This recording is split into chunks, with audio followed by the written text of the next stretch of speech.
साथियों, आप सभी का स्वागत है हमारे YouTube चैनल मैथ्स क्लास में। हम इसके प्रश्नों को हल कर रहे हैं। अभी हम हल करने वाले हैं कक्षा 9वीं के गणित प्रश्न अध्याय 2 वास्तविक संख्याएं प्रश्नावली 2.1 से 10वां प्रश्न का तीसरा प्रश्न। इसमें क्या कहा गया है कि ये दशमलव रूप में एक प्रश्न दिया है 3.127 और 7 के ऊपर लगा हुआ है बार। इस प्रश्न को हमको हल करना है P/Q के रूप में, इसको स्थापित करना है, P/Q के रूप में इसको लिखना है। तो हम इसको हल करते हैं। हल करने के लिए हमारे पास कंडीशंस जो हैं उसके अकॉर्डिंग उसको ध्यान में रखते हुए कि जो हमारे पास संख्या है उसको हमने क्या मान लिया, P के बराबर मान लिया। P बराबर 3.127 ऊपर में लगा दिया बार। तो ये क्या होता है, जो बार होता है उसको हम पहले ही पढ़ चुके हैं, समझ चुके हैं कि ये बार बार आता है। इस प्रकार से ये बार बार आया हुआ है, ये अपन मान लेते हैं। ठीक है, तो अब क्या करेंगे, देखिए ये जो बार बार आया है ना, इसको छोड़कर इसके पहले की जो संख्याएं हैं उसको हमको दशमलव के इस पर लेके जाना है ताकि हमको जोड़ने घटाने के लिए आसानी हो। तो हम क्या करेंगे, इन दोनों की इस पर लेके जाएंगे। देखिए होता क्या है, मान लीजिए कि XYZ PQR ऐसा है, कोई संख्या है ये, और इसमें XYZ दशमलव के पहले और PQR दशमलव के बाद है। अब P को हमको दशमलव की इस पर लाना है तो हम किसका गुणा करेंगे, 10 का। 10 का गुणा करने से ये दशमलव संख्या जो है एक आगे खिसक जाता है। ठीक है, यदि समझ में नहीं आता है तो ये दशमलव संख्याओं के इस प्रकार की गुणन प्रक्रिया को समझना चाहते हैं तो कमेंट करके हमको बताइएगा। हम कोशिश करेंगे कि इसके संबंध में कोई वीडियो बनाएं। अभी फ़िलहाल समझ लीजिए शॉर्टकट में कि XYZ और यहाँ पर दशमलव के बाद PQR है, यदि तो 10 का गुणा करेंगे तो P इधर चला जाएगा। यदि Q को भी हमको लेके जाना है, P और Q दोनों को, तो हम 100 को गुणा करेंगे तो इसमें क्या हो जाएगा, P और Q दोनों दशमलव की इस पर आ जाएगा। मतलब यदि हम 100 का गुणा करते हैं तो ये संख्या इस प्रकार से हो जाएगा और R जो है दशमलव को उस पर रहेगा। अब R को भी दशमलव की इस पर लेके जाना है तो हमको क्या करना पड़ेगा, 1000 का गुणा करना पड़ेगा। मतलब दशमलव के बाद की जितनी संख्याओं को इधर लेके जानी है उतने जीरो बढ़ाते जाएंगे और उसका गुणा करेंगे तो ये जो दशमलव संख्या जो है हट जाएगा, यहाँ से दशमलव हट जाता है। ठीक है, तो अभी क्या है, हम इसी की हिसाब से देखेंगे कि ये जो दशमलव के बाद 3.12 लिखा है तो इसको हम इधर लेके जाना चाहते हैं। तो हम क्या करेंगे, 100 का यहाँ पर गुणा कर देंगे, 100 का गुणा करने पर। ठीक है साथियों, तो हम यदि गुणा कर देते हैं तो ये P जो होता है वो क्या बन जाता है, 100P हो जाता है और ये 312 हो जाता है। और इसके पीछे क्या आ जाता है, ये 7 जो है बार बार आया हुआ है। कितनी बार आया हुआ है पता नहीं, हमने 4 बार लिख दिया है। तो ये हो गया आपका पहला कंडीशन। अब क्या करते हैं, इसको हमको घटाना भी है, छोटा भी करना है, मतलब इस समस्या से समाधान भी हमको करना है।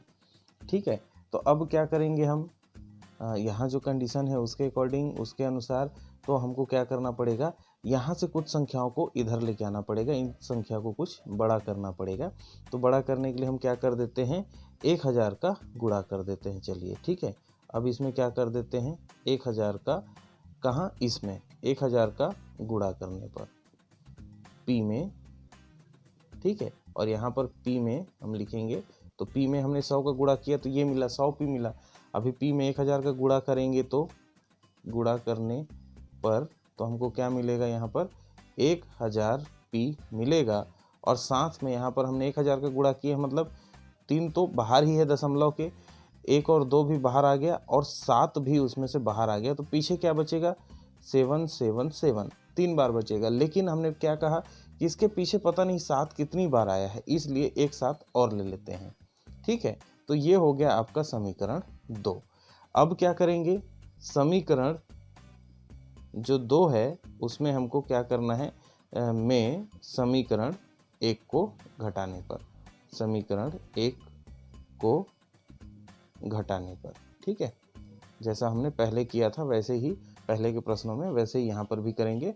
तो घटा दीजिए, तो 1000P ऋण 100P हमने किया पहले, तो बराबर किधर है ना दोनों, देखिए 1000P भी बराबर किधर है, 100P भी बराबर किधर है। तो बराबर किधर वालों को आपस में घटा दिए और बराबर किधर वाले को आपस में घटा दिए। तो ये हो गया 3127.777 ऋण, यहाँ पर क्या है 312.7777।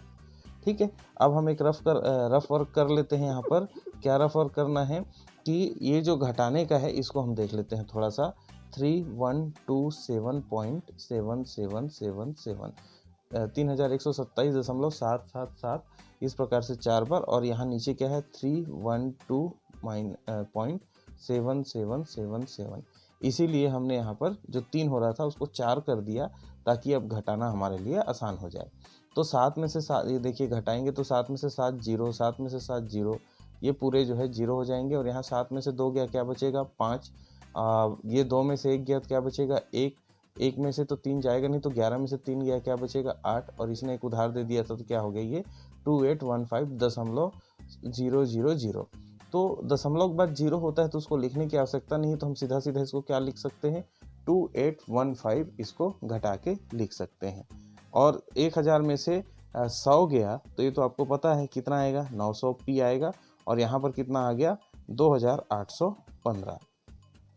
ठीक है, ये रफ वर्क है, इसको आपको रफ की जगह पर करना है। मैं इसको यहाँ पर आगे लिख लेता हूँ।